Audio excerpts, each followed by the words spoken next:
Isang mapagpalang araw po sa inyo lahat. Ngayon po ay November 28, 2024, Huwebes ng ika-34 o huling linggo sa karaniwang panahon. Ating pong unang pagbasa at pagninilay ay hinango mula sa Aklat ng Pahayag, chapter 18, verses 1 to 2, verses 21 to 23, chapter 19 o up to chapter 19, verses 1 to 3, and verse 9. Akong si Juan ay nakakita ng isang anghel na bumababa mula sa langit na may malaking kapangyarihan. Nagliwanag ang buong daigdig dahil sa kanyang kaningningan. Ubos lakas siyang sumigaw. Bumagsak na siya. Bumagsak na ang tanyag na Babylonia. Tahanan na lamang siya ngayon ng mga demonyo. Bilangguan ng masasamang espiritu at pugad ng marumi at kasuklam-suklam ng mga ibon.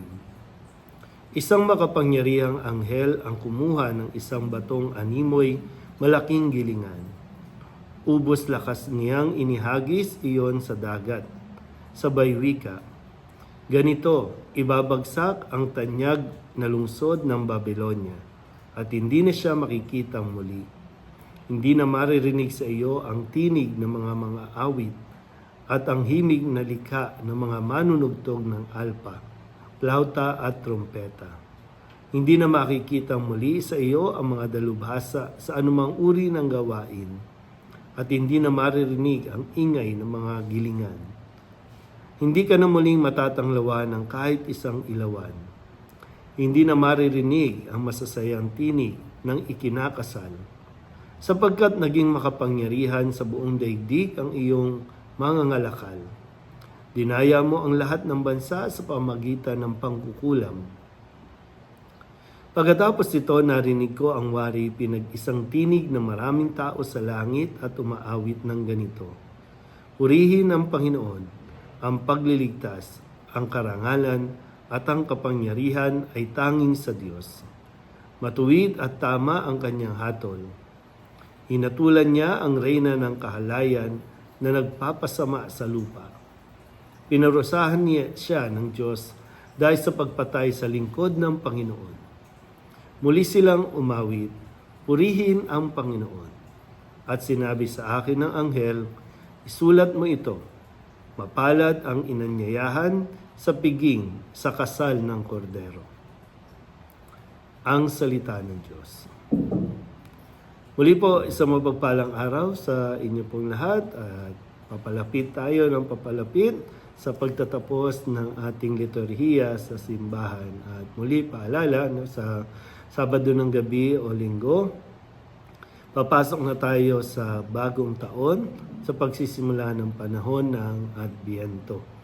At muli sa ating unang pagbasa mula sa mga pangitain ni San Juan tungkol sa pagbagsak ng bayan ng Babylonia dahil sa makasalanang pamumuhay nito. Isang bansa, isang lugar ay bumabagsak hindi dahil sa ito ay parusa, kundi dahil sa galit lang, kundi ito ay dahil sa mga kasalanan, makasalanang pamumuhay. At itong bahaging ito ng ating unang pagbasa ay madalas na ibinabato sa ating simbahan, na tayo daw po yung sa English po, whore of Babylon. Ibig sabihin tayo yung prostitute, yung kalaguyo ng Babylon. Kung kaya, kung tutuusin po, kung tayo ay pinagbibintangan nila, ang tanong natin at nawa maging palaisipan din sa kanila na bakit ang simbahan natin ay nananatili pa rin nakatayo. Kaya nga sinabi ni Kristo na sa batong ito itatayo ko ang aking simbahan. At dahil si Kristo ang nagtayo, kahit anong unos, kahit anong problema, kahit anong iskandalo ang mangyari sa simbahang Katolika, ito po ay mananatili pa rin. Dahil ito ay itinayo ng Diyos. Bagamat may mga pagkakataon na ang mga naitatalaga sa simbahan para manungkulan na i-involve sa hindi magandang mga pangyayari, pero ang simbahan ay mananatili pa rin nakatayo. At bagamat na ito po ay bahagi pa rin ng mga nangyari na, kung tutuusin po sa panahon ni San Juan, yung mga bagay na ito ay nangyari na, pero pwede pa rin mangyari sa kasalukuyan kung uulitin natin yung mga ginagawa noon, yung gawain na nagpapasama sa tao. Ngayon kasi, no, sa panahon natin, para bang yung mga kahalayan ay ginagawa na lang natin normal. No?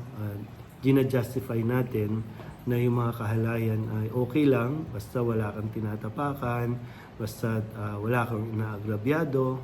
So, tandaan niyo po, no, ang mga binabanggit dito ay dahil sa kalaswaan, dahil sa kahalayan na ginagawa ng mga tao noon sa Babylonia, lalo na yung mga namumuno, no, ng Babylonia, at nang sila po ay lusubin, nadamay din siyempre yung Jerusalem, no, kasi sinakop ng Babylonia.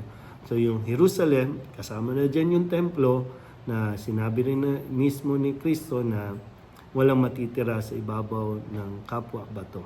So lahat ito ay mawawala at lahat ng tao ay magkakawatak-watak, ang iba ay mapapatay, ang iba ay mapapariwara, at magkakalat silang lahat.